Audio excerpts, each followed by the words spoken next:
গত কয়েকদিন ধরে একটি ছবিকে কেন্দ্র করে অভিনেত্রী প্রার্থনা ফারদিন দিঘির বিয়ের গুঞ্জন ছড়িয়ে পড়েছে।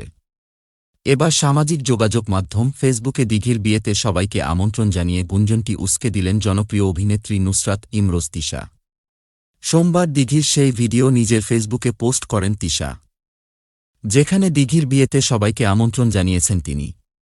দিঘিকে নিয়ে চরকির সেই ভিডিওর ক্যাপশনে লেখা ছিল, কি আসছে, কবে আসছে, যাই আসুক যখনই আসুক, আপনার উপস্থিতি আমাদের একান্ত কাম্য।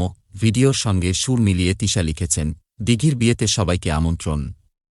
অভিনেত্রীর এমন ক্যাপশনে এটা স্পষ্ট, সিনেমার প্রচারণায় অংশ নিতেই তিশা সবাইকে দিঘির বিয়ের দাওয়াত দিয়েছেন।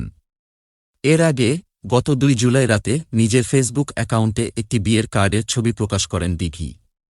ছবিতে দেখা গেছে তার অনামিকায় আংটি, মেহেদি রাঙানো হাত, আর সেই হাতের নিচে একটি বিয়ের কার্ড।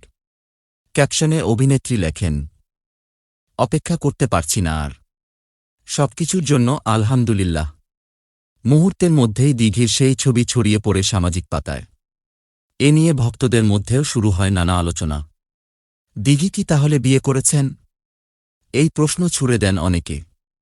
তবে তাদের কারো প্রশ্নের উত্তর দিতে দেখা যায়নি অভিনেত্রীকে। তবে গত 4 জুলাই বিষয়টি পরিষ্কার করেছে ভিডিও স্ট্রিমিং প্ল্যাটফর্ম চরকি। দিঘির মেহেদি রাঙানো হাত কার্ডসহ একটি ভিডিও পোস্ট করে চরকি। ক্যাপশনে লেখা হয়েছে, কি আসছে, কবে আসছে, যাই আসুক যখনই আসুক, আপনার উপস্থিতি আমাদের একান্ত কাম্য। এতে স্পষ্ট হয় সত্যি সত্যিই বিয়ের পিঁড়িতে বসেননি দিঘি। এটি তার পরবর্তী কাজের বিজ্ঞাপন। এ বিষয়টি নিশ্চিত করে ফেসবুকে একটি ভিডিও শেয়ার করলেন এই অভিনেত্রী, যেখানে বিয়ে সাজে দেখা মিলেছে এই অভিনেত্রীর। সেই ভিডিও শেয়ার করে দিঘি লিখেছেন, বিয়েটা কিন্তু প্রিয়ন্তীর। আর যারা যারা আমার বিয়ে ভেবে অনেক বেশি এক্সাইটেড ছিলেন তাদের জন্য অল্প একটু সম্বেদনা। জানা যায় ওটিটি প্ল্যাটফর্ম চরকিতে আসছে দিঘির নতুন ওয়েব ফিল্ম, নাম ৩৬২৪৩৬। এটি পরিচালনা করেছেন রিয়াজুর রহমান।